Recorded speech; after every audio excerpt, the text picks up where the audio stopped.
Assalamualaikum warahmatullahi wabarakatuh. Apa kabar anak-anak semuanya? Semoga kita dalam keadaan sehat walafiat.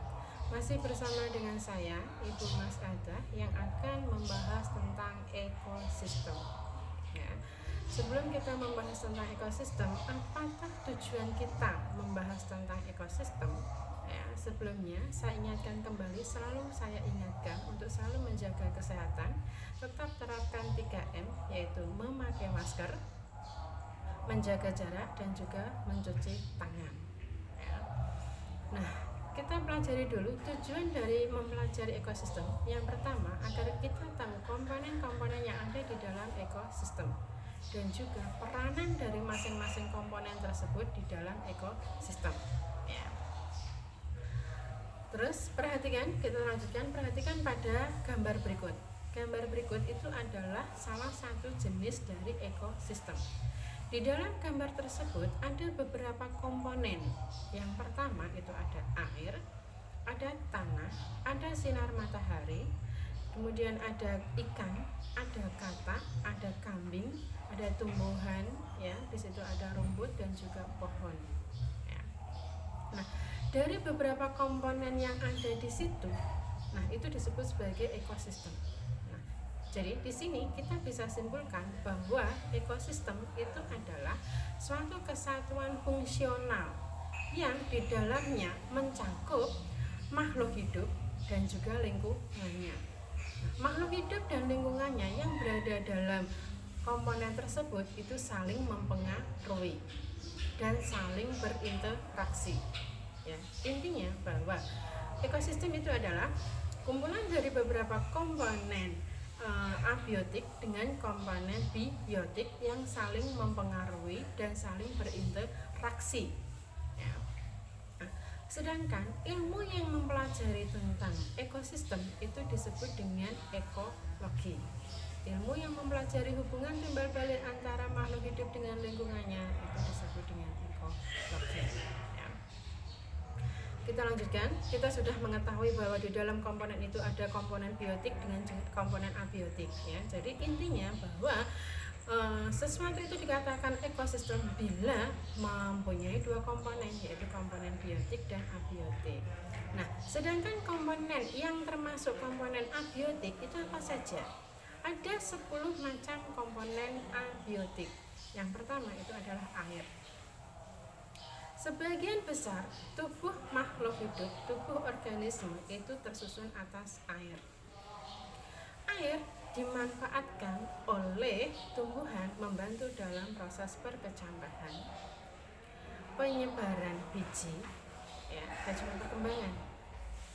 Air juga dimanfaatkan oleh manusia untuk minum, untuk mencuci pakaian. Ada beberapa jenis hewan yang memanfaatkan air sebagai tempat tinggal. Misalnya di situ adalah ikan. Yang kedua itu adalah sinar matahari. Sinar matahari itu dimanfaatkan oleh tumbuhan membantu dalam proses fotosintesis. Nah, hasil dari proses fotosintesis itu sendiri nanti akan dimanfaatkan oleh tumbuhan itu sendiri, dan sebagian besar akan dimanfaatkan oleh organisme lain. Ya.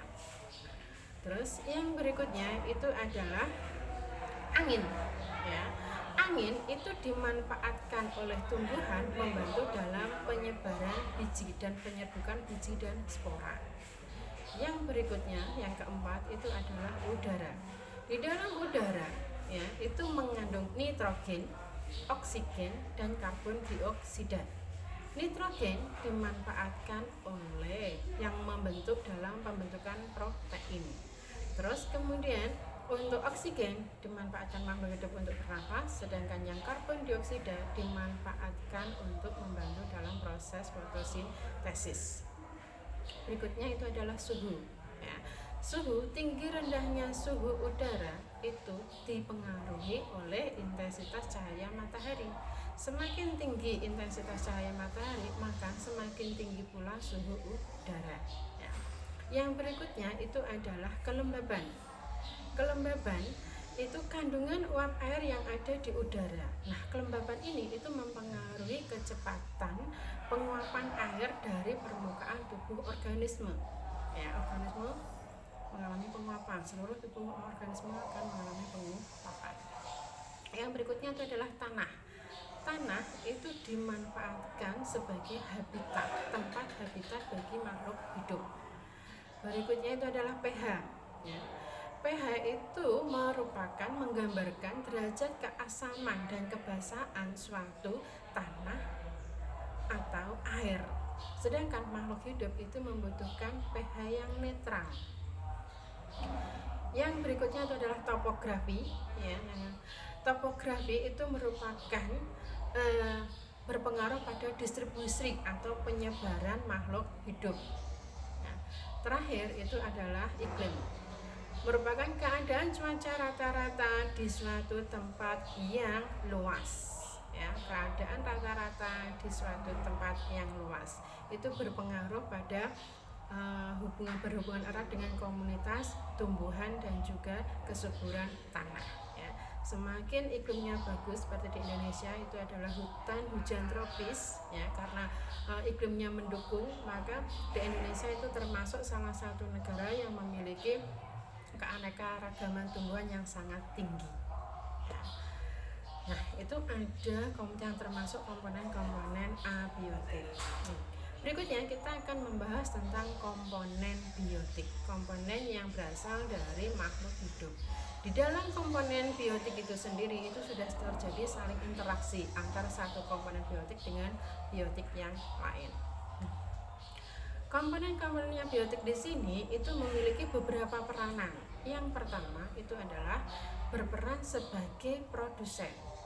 Produsen di sini itu adalah organisme yang bisa membuat makanannya sendiri, sehingga disebut juga sebagai organisme autotrof. Ya. Dari mana kok bisa membuat makanannya sendiri? Dengan bantuan siapa? Ya, bantuan sinar matahari. Nah, karena bisa membuat makanannya sendiri, maka yang berperan di sini itu siapa? Yaitu tumbuhan dan juga bakteri dan juga ganggang hijau biru. Yang kedua itu adalah konsumen. Konsumen ini itu tidak bisa membuat makanannya sendiri. Sumber makanannya itu berasal dari organisme lain, bisa dari produsen atau bisa dari konsumen lain. Ya. Nah, pada tingkat konsumen ini itu disebut sebagai organisme heterotrof, organisme yang tidak bisa membuat makanannya sendiri atau memanfaatkan organisme lain sebagai sumber energinya. Nah, di dalam konsumen itu dikelompokkan menjadi 3, yaitu ada herbivora, karnivora, dan juga omnivora. Herbivora itu adalah organisme yang memakan tumbuhan, ya, hanya memakan tumbuhan, hanya memakan sayur, itu disebut sebagai herbivora. Yang kedua itu adalah karnivora, organisme yang memakan daging saja.